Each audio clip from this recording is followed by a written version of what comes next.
Share screen. Open the CMC. Back on it. Record it.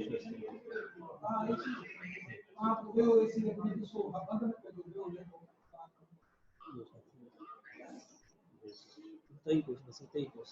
Vamos a hacer senteiros. शुरू Isso mesmo. ना यो connect किया लेसून Nossa, इसको रिकॉर्ड है break pode ligar depois. Recording Sir, conectar. हम गला है बाबू Ah, sir. बिस्मिल्लाहिर्रहमानिर्रहीम hello I am Professor Dr. Ghulam Sagar Pirzada, belongs to Department of Forensic Medicine. I would like to continue the lecture of identification, and if you remember that I have talked about the various parameters of identification. Last time I have discussed the medical aspect of determination of sex and determination of age. Two parameters I already completed on. Today, in communication with that chapter, I would like to continue on third parameter, which is more important, and another parameter of identification is the determination of race.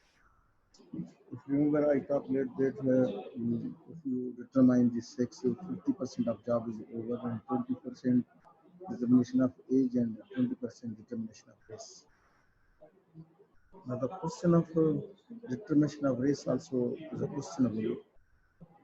Most probably when there is a severe disasters, you see here that previously there is a aeroplane crashes and a lot of the people have been dies away in these disasters. So it is quite difficult to determine the race of individual, but identification is to be needed now. Similarly, the various okay. Now determination of the race is also needed in various severe accidents and disasters, in flood, building collapses, bomb explosions, where a lot of the people seven dies away, and likewise we have to determine also the race. So this is the third parameters of determination of race regarding identification. Now the procedure is that race determination can be made by two ways, either by subjective findings, and number two is the objective findings. Now the subjective findings concerned with the subject, that is the body. Suppose the body is provided to you, that the findings which are related to the body, that belongs to the subjective method, and objective method of determination of race is determined from some mathematical calculations which are taken from various indexes. So we have got two parameters from we can identify the race: subjective by concerned with subject, and objective concerned with certain indexes and mathematical calculations which are taken from one dimension to another dimension. And if you remember that I have talked about various types of the indexes as similar in the determination of the sex also. Now the determination of the race from subjective method.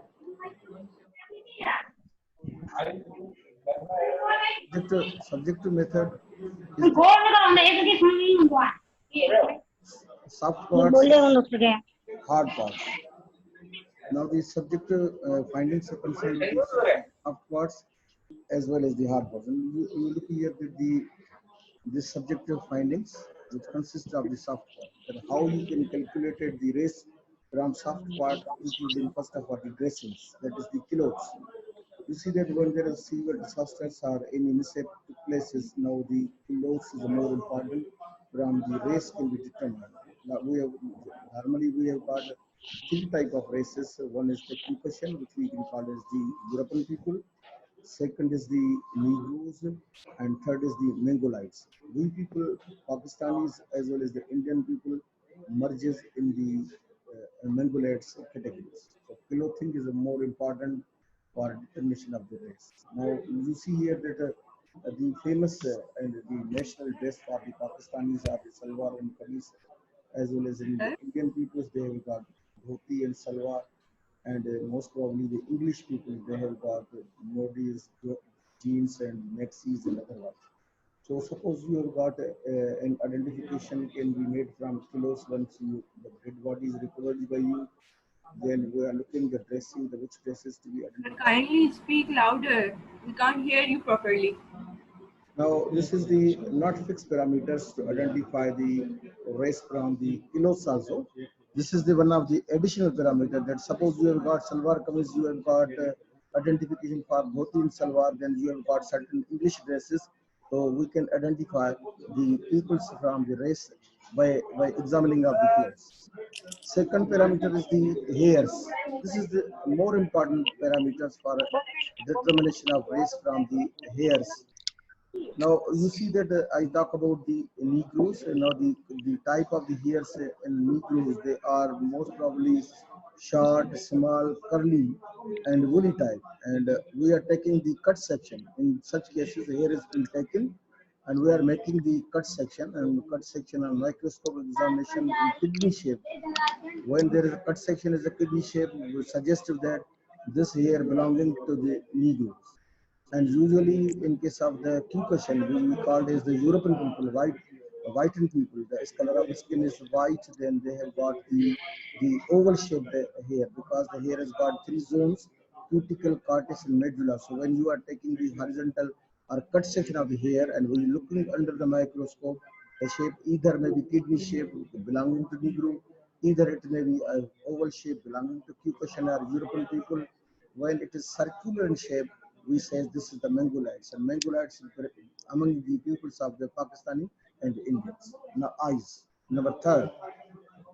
Now you see the color of eyes, especially the color of iris, can identify the individual, and usually the Caucasians or European people have got the blue color iris, and peoples have got blue color irises belonging to European people.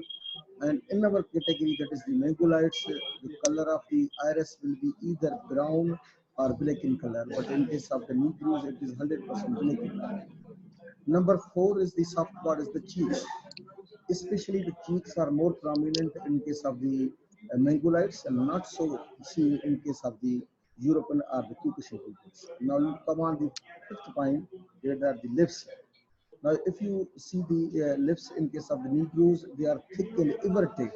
You see, most probably in Negroes people and Blackin peoples, they have got thick chipped lips and everted outside, and which are not seen in case of the Caucasian and in case of the Mongolites, because the Pakistani and Indian has got the normal lips. These are the soft parts from which we can identify, subject to identification of the race determination.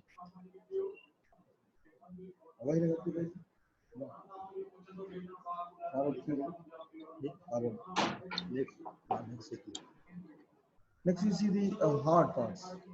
Now, hard part including especially the teeth. Now, suppose in case of the disaster or any position when there is the mandible is provided to you or when the maxilla is provided to you. Now, we are examining the teeth technically, and we can also determine the race from the teeth. Similarly, when we start to identify the age from teeth, we can determine the race from teeth. We can determine the sex from teeth. Hello. Now, the teeth, the examination of teeth also can help us in determination of the race.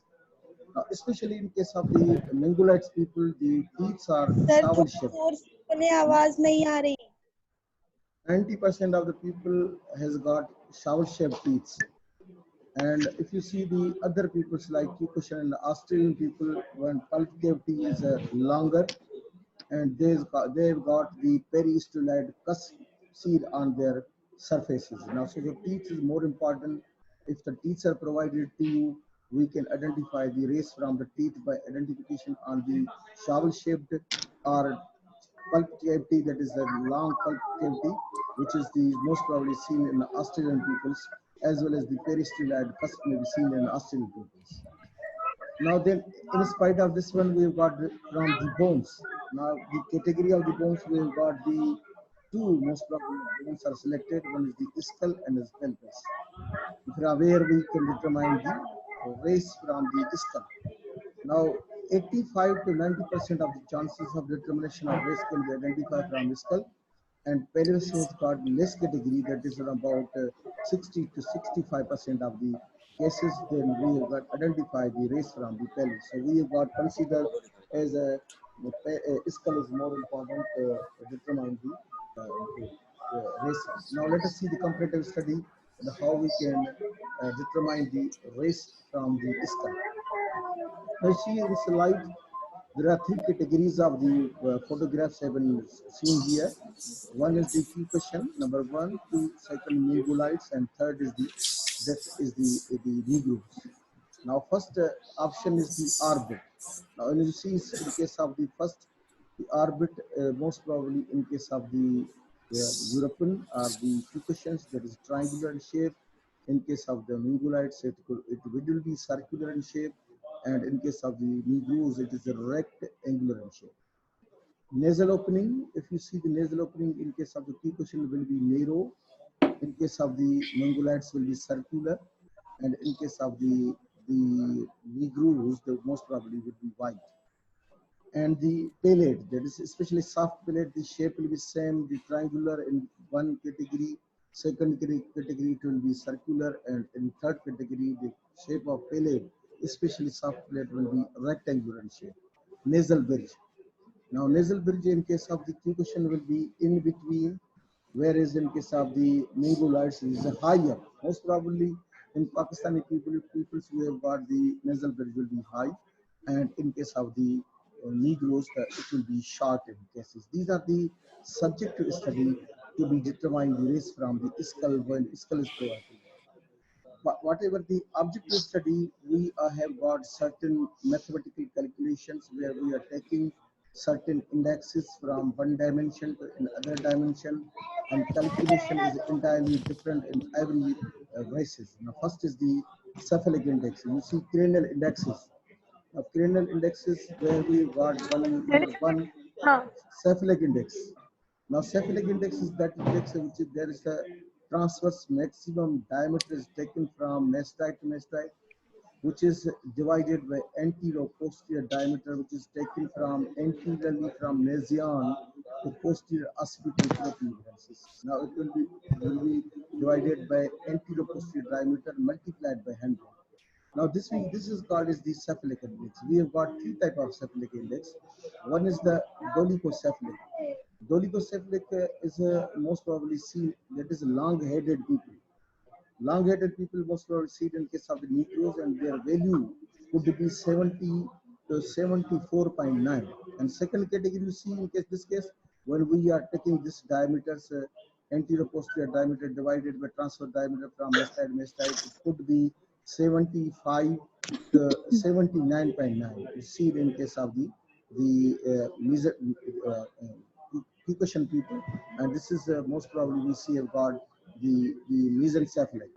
And third is the bradycephalic. Bradycephalic is seen in Pakistani, which is called as the mongolites. And this the diameter will be taken same procedure, but the value of this could be 80. The value of this bradycephalic, that broad-headed people is most probably seen in Pakistani, value will be 80. So these are all indexes concerned with the cephalic index. Now, in spite of this one, the other indexes, we have got brachial indexes, we have got crural indexes, we have the intermembranous indexes, which the value is entirely different, but the most probably the value or importance is given in the cephalic index. Now, what is the brachial index?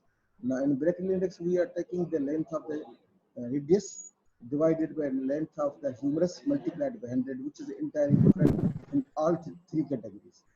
Crural indexes is for lower limb, where we have got length of the tibia divided by length of the femur multiplied by 100. Again, it will be different in all three categories. And number 4 is the intermembranous indexes, where we are taking the brachial indexes divided by crural indexes multiplied by 100 will be given the indexes, which is different. Crural index means where you are taking the length of the radius and the humerus divided by length of the tibia and femur multiplied by 100.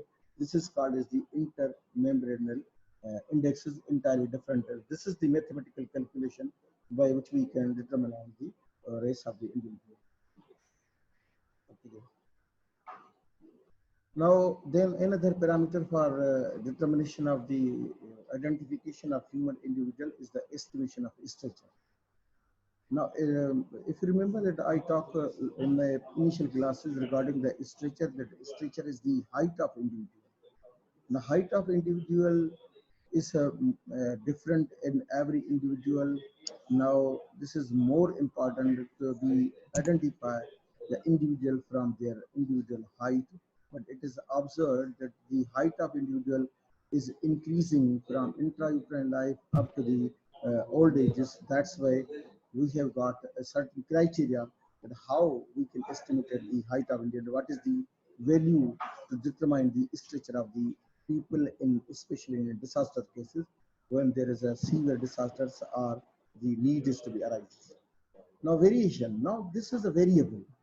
Stature of the individual, that is the height of individual. In some cases it is increases, but the stature or height of individual in some cases it is decreases. We have got certain variation. Keep in mind. Now first of all, the age group.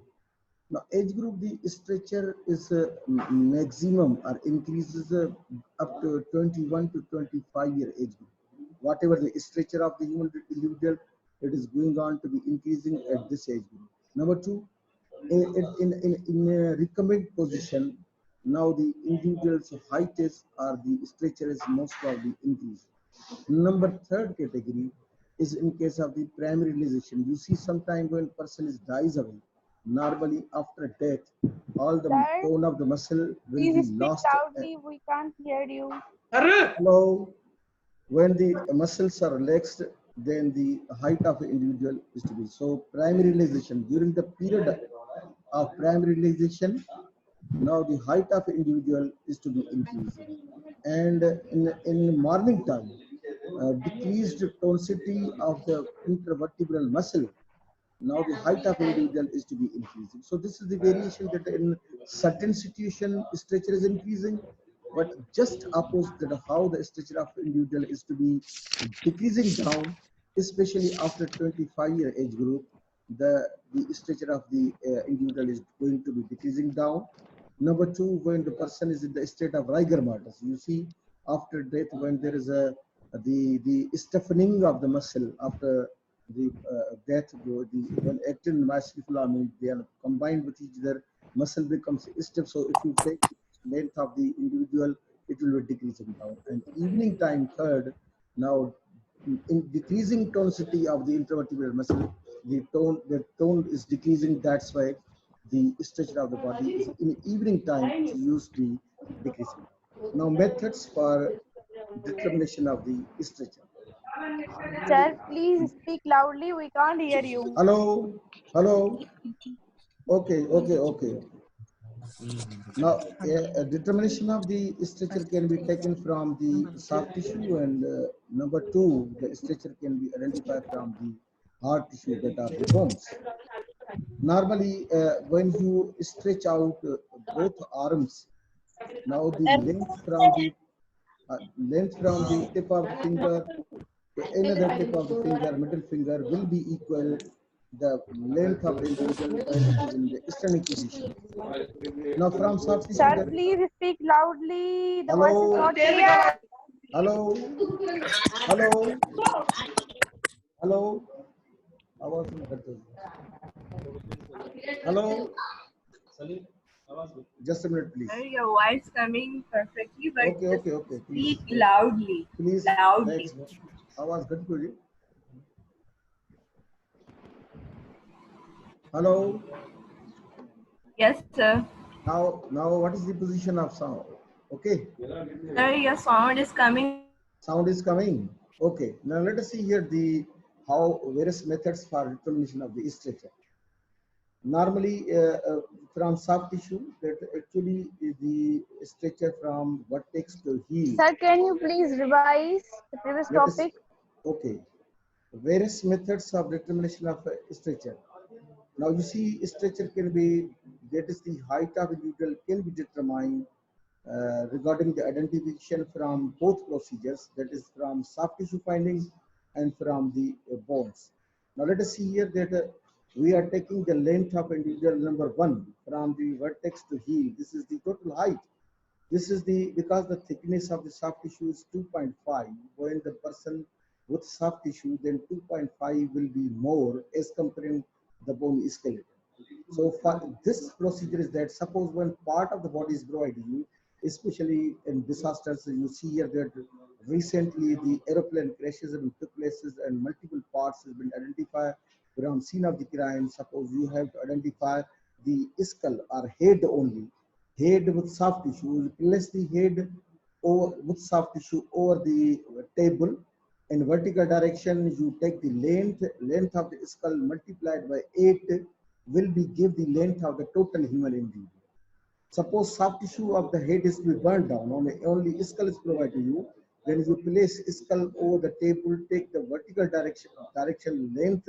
So length of the skull multiplied by 8.5 will be give the structure of the human body. Similarly, when one arm is provided to you, full arm is to provide you, you take the length of the arm multiplied by 2, add 30 centimeter of the clavicle plus add 4 centimeter of the sternum will give the total length of individual, because only part is provided to you the one arm. Please repeat this So once length again. length of the arm, we have got 2 arms. So length of the arm multiplied by 2, add 30 centimeter of the length of the clavicle plus add 4 centimeter of the sternum will give the structure of human body. Now let us come here the forearm. Suppose only forearm is to be provided to you, then the length of the forearm multiplied by 3.7 will give the length of that particular missing person. Now suppose trunk is provided to you. Now take the vertical length from the suprasternal notch up to the pubic symphysis and multiplied by 3.3 will give the length of the individual. Now if the body is provided you without legs, so then you take the length from the vertex Can and you up please to, repeat the forearm and the trunk? yes, for the forearm is length of forearm multiplied by 3.7. For the trunk, Okay. now length of the trunk from suprasternal notch up to the pubic symphysis multiplied by 3.3. Now then suppose the body is provided to you without legs, then length of the body from skull up to the pubic symphysis multiplied by 2. Because pubic symphysis is the central position of the human body, so it is the midpoint after 25-year age group.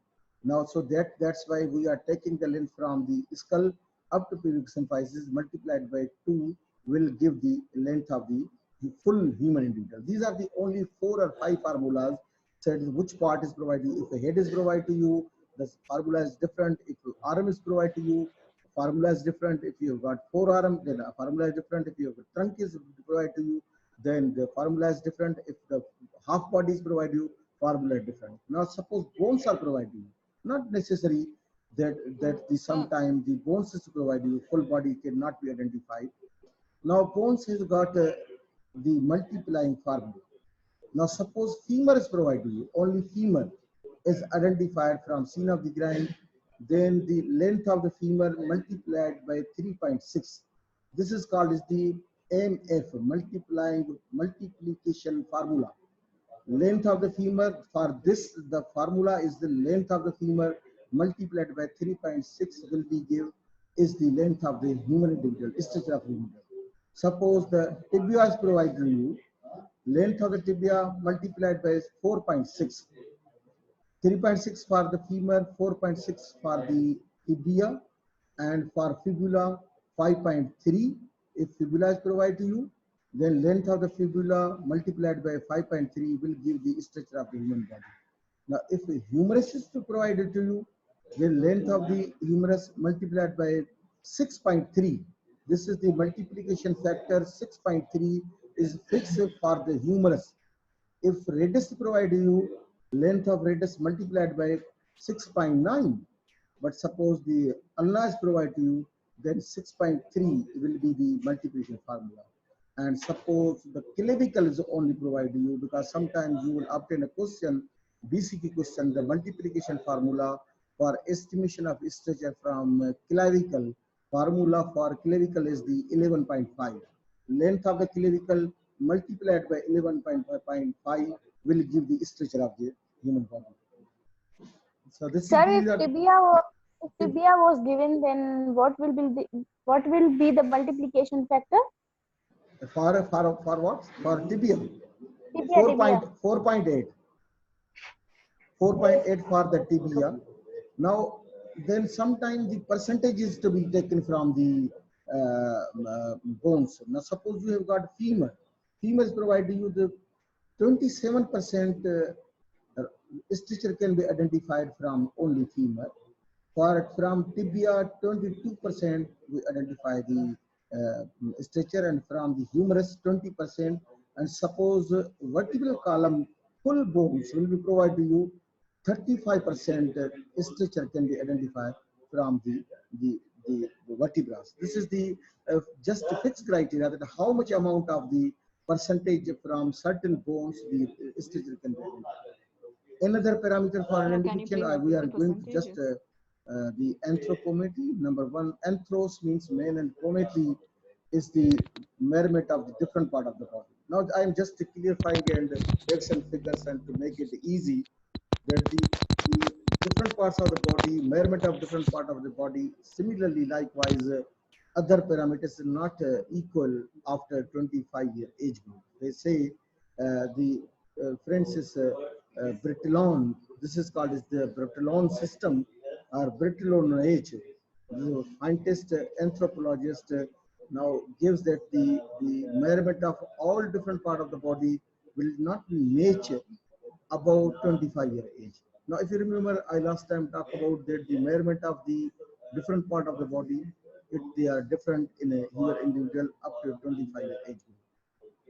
Now, similarly, you see that we are taking, in spite of descriptive data, that we examining the hairs, we examining the eyes, we examining the shape of the nose, we examining the shape of the ear. Entirely, these are different in every individual.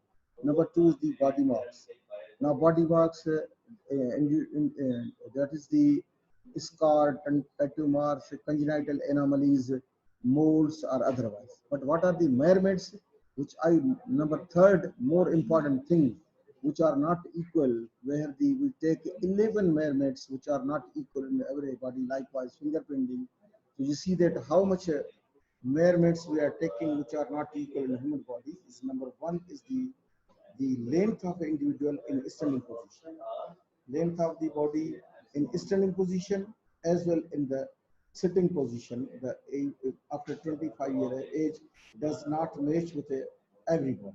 Number two, length and breadth of the skull will be different in every individual after 25.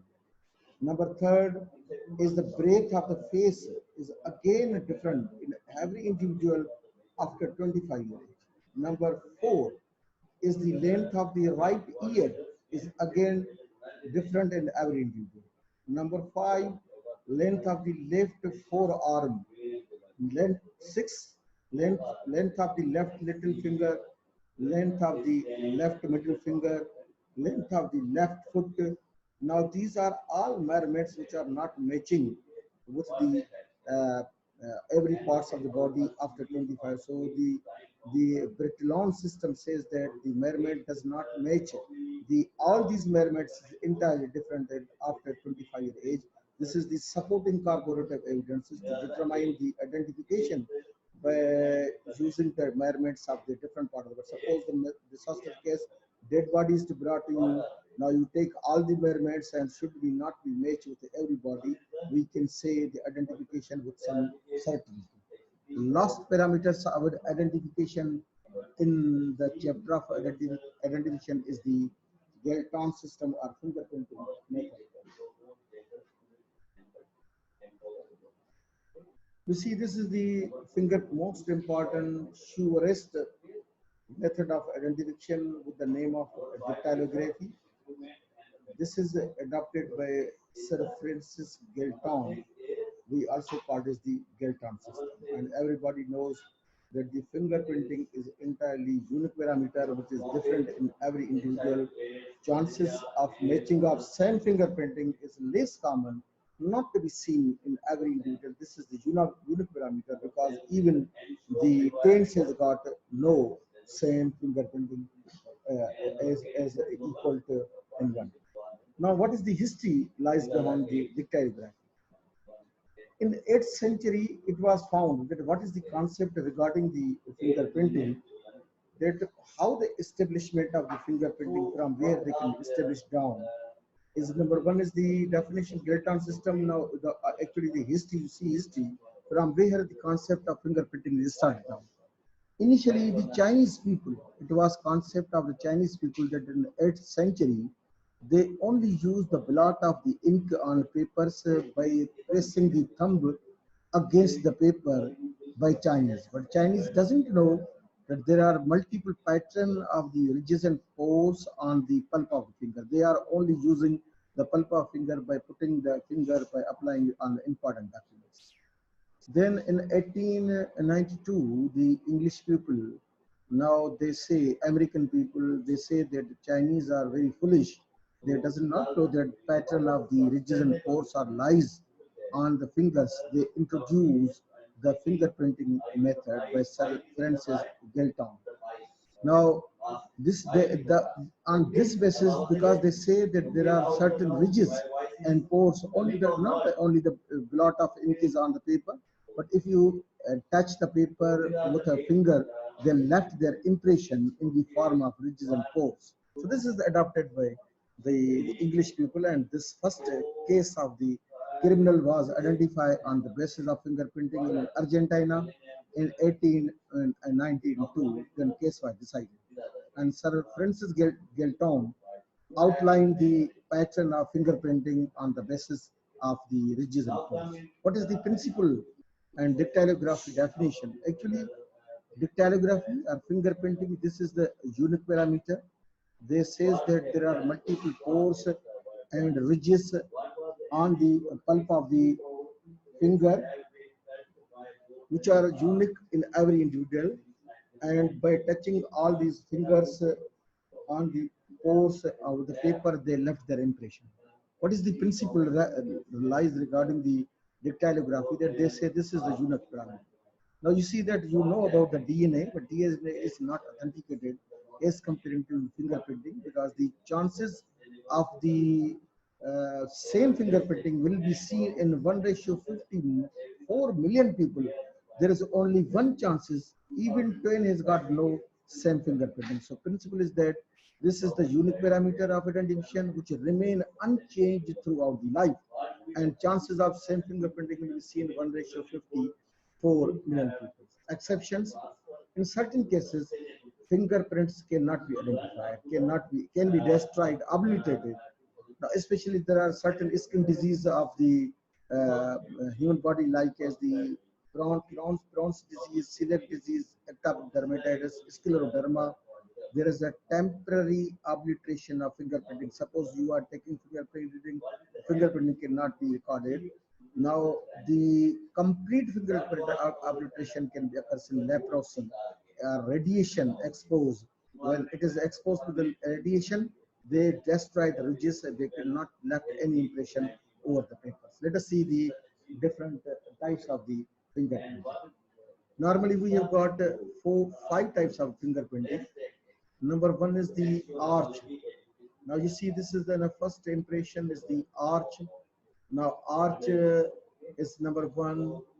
The percentage of this type of fingerprinting is 6 to 7%. Number second is the loop. Now you see in the next, it is in a loop, and loop is again 2 type. When loop open towards the, when you supine the hand, you see that when straight the hand, and you see in the pulp of the fingers, when the loop open toward the other side, or sometimes with the loop open towards the radial side. This is the most important. Greater variety of the fingerprinting in the form of loop. 67% of the people has got the loop. Similarly, the fingerprinting, like I talk about, the arch is 6%, 6 to 7%. Arch may be again 2 type, either the simple arch or tentative. I'll show you the next picture. And third category, we have got that is the composite, that is the world. Now this is the world. Third category is world. World has got 25% cases seen the world, and number fourth is the composite. You see in next slide the different categories of again the fingerprinting. Now you see in first I talk about the arch. Now you see this is the plain arch. This is the tentative arch. Now you see the second category. This is a loop open to other radial side, loop open towards the other side. Then we have got a composite. Composite have got a pattern of the central world. This is the world type. World may be of three types: central world anti-clockwise. You see that this is going in anti-clockwise like this one. This is the clockwise position, and this is the anti-clockwise position, and that is the world is the anti-clockwise position. Similarly, that is the composite has two types. One is the twin world or the central world. These are different four types. Now, fifth type of the fingerprinting is called as the accidental fingerprint. Most probably, this has got 6%. This is the 67%. This is the 25%. This category is only the 1 to 2%, and with any variation in all category when the fingerprinting does not match in among all four categories, we call it as the accidental fingerprinting. And most probably some of the people has got fingerprinting which is not to be arch, which would not be loop, which could not be composite, which not be whirl. This is called as the accidental fingerprinting, and accidental fingerprinting 0 to 1% of the people has got the accidental fingerprinting. Now then recording of the fingerprint, how you are start recording the fingerprint. Very simplest method. Now fingerprinting recording in both categories. One is the in living cases. Suppose the living case comes to you that how you record the fingerprinting. You see the pattern of the fingerprinting is recorded down. Now we have got plan method and we have got rolled method. In living cases, very simply, just gently hold the thumb in your hand, put it the dip in the ink and you apply on the paper. Now this is the plain fingerprinting you see here, plain fingerprinting, but roll down it is done that you can rotate the finger abroad the paper, so the full fingerprinting coming on the paper. We call the rolled method. Usually such type of the fingerprinting in living can be seen on important documents when the important like as the stamp papers or otherwise. We can rotate the finger or rotate the thumb. All fingerprints will be rotated down against the paper so they can left their impression. This is called as the rolled method. This plain method just only you can touch down the fingerprinting. Recording of fingerprinting in dead bodies. The question of the recording of fingerprinting in dead bodies is very difficult. When recently dead bodies comes to you, and it is very easy to take a fingerprint and dip in the ink and apply against the paper. But sometimes the recording of fingerprinting when the body comes in the stage of rigor mortis, or when body is decomposed, when body is mutilated, the real problem for determination of the fingerprinting is very difficult. So there are different methods. If an intact body, recently dead body is brought to you, it is very easy. They taken held the hand or the finger against the paper, you touch against the paper, it will be recorded. But suppose the body is in the state of rigor mortis, then first of all you can wash the tip of the thumb. They can apply certain lubricant like is the olive oil. Please loudly, we can't hear you. In case of the rigor mortis, when the body is in the stage of rigor mortis or stiffening, then you apply first of all the glycerin over the tip of the finger. Yeah, you apply the olive oil on the tip of the finger. Then when the finger becomes soft, then you can dip the finger against the ink and you can apply over the paper. The finger will be recorded. But if suppose we are preserving the fingerprinting of the dead body, then you can cut across the tip of the thumb from interphalangeal joint. Now you gently cut the interphalangeal joint, thumb from interphalangeal joint, and you insert the whole thumb with the skin in the 70% of the alcohol and send to the forensic science laboratory. if you are unable to record the fingerprint.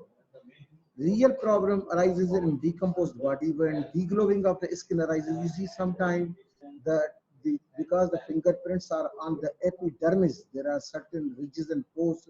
The pattern will be different, and they have got a different pattern. Sometimes epidermis is destroyed down. Sometimes deglowing of skin deglowing or the fillet of skin is come out from the thumb due to decomposition. Then what you can do, you take a forceps, rubber forceps, you take the deglowed piece of epidermal area from thumb.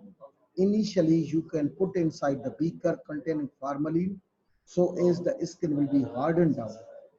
With the passage of time, when the piece of the skin will be hardened, then you take piece of the skin from formalin, take 2 slide, put the skin piece over 1 slide, apply second the another slide on 1 slide, and see under microscope.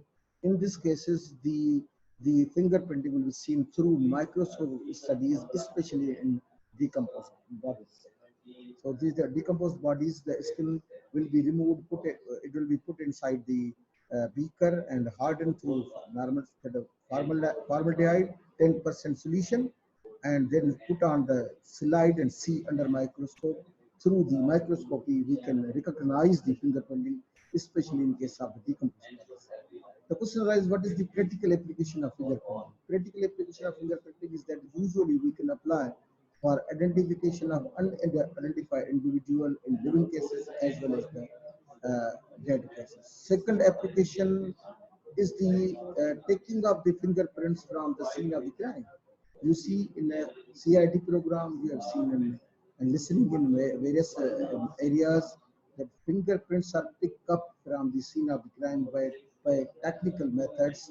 The fingerprints are brought from scene of the crime, transferred over the ornaments, transferred over the walls, transferred over the handle of the doors, transferred on any article. They are taken, preserved from scene of the crime, which help us in identification. This is the practical application. How it is to be preserved is another procedure, because the dactylographist special technique is needed to lift up the fingerprinting from the scene of the crime with a computerized machine and other technical method. It will be discussed in later. Third practical application is that important documentation. We need the special fingerprinting on documentation, and especially in those cases where there is chances of severe trauma, especially in civil aviation, there is a chances of disasters or the aeroplane crashes. We are recording the full fingerprinting initially before employing the people in the civil aviation authorities. They are preparing their personal file. They are preserving their fingerprinting on their personal pro forma. In personal pro forma have got fingerprinting preserved in their personal file. So suppose if any disaster took places, we are taking the fingerprinting from dead body and we are matching and already the fingerprinting preserved in their personal file. So since this is the practical application which is needed down. Our footprints is most probably seen when there is chances of the mixing of the babies in the maternity wards. Persistence of the impression. Then next is the how much time taken when the prints will be persist on the paper. Now there are two types of papers. One is the blotting paper and another is the glazed paper. Blotting paper, the fingerprint persists for 2 hours. I'm not going in the detail. Now for the glazed paper, the fingerprints will be preserved at least about 4 years if you are not disturbing. Then next is the precaution. What precautions you are taking before taking the fingerprinting? Number 1, you can clean the area very gently and slowly. Number 2, you apply I'm just completing. Now you can apply any lubricant like olive oil or the liquid paraffin, so the fingerprints will be also normal. Sometimes we have got dusting powder. You can dip the finger in dusting powder and take the photograph of the fingerprints will be filtered down. So precaution, washing, then application of lubricant, and then you apply gently against the paper. If a person has got a missing finger, sometimes you people says got no right thumb, no left thumb, or any tip of the finger is to be cut across. Then you can mention the tip of the fingerprint is to be not available, but you can record all the 10 fingerprintings of the right hand as well as the left hand is to be concerned. Fingerprinting and the medical practitioner. Medical practitioner, as soon as the cases comes to you, he record the fingerprinting if it is possible by plain method or the in case of a rolled method. What is the role of the fingerprinting at the scene of the crime? Now, there are three types of fingerprinting which will be seen on the scene of the crime. We have got three kinds of fingerprinting. We see around scene of the crime, we have got visible print, we have got plastic print, we have got latent print. Visible print will be seen when they are dipped against blood stained, any vegetable stain, any oil paint. When fingerprint gone through, we call it the visible print. Print will be seen with the naked eye. Plastic prints is that when they are pressed against the waxy appearance, like soap, wax or a soft material. This is the plastic print, and latent print is that this is called as the chance fingerprinting. Sometimes there are fingerprints left on scene of crime which should not be taken easily, but they can be developed and they can be seen on the scene of the crime. We call is called as the chance fingerprinting. What we are comparative study see, what we will see in Sir, fingerprint. what about visible printing? Visible fingerprinting is that when you see this by naked eye examination, they are will be seen on scene of crime when the blood handed. You see some person has got blood hand. When he opened the handle, he left his impression. He has got some oil stain on his hand. When he touched something, then he left his fingerprinting. They will be visible with the naked eye. We call it visible. But when he touched some waxy material like soap, wax or otherwise, we can call it as the plastic paint. And sometimes the other third category, when print will be not seen, but by using some chemical, they develop, we call it as the chance fingerprint. What we compare on fingerprinting on scene of crime, you see all these are the comparative study. When we see closely, these are the 7 points or 8 points will be compared to decide the culprit. This is the break of the ridges, now will be identified. Now this is the bifurcation of ridges. This is the island, the dot in the island. Now this is the reunion of the ridge. Now this is the another stand block, and this is the missing ridges. Now these are all points will be seen to differentiate the fingerprinting and match with the culprit who left the scene of crime, the fingerprinting at scene of crime. Thank you very much. This is all about my lecture. If you got any query, any question, you please ask a question.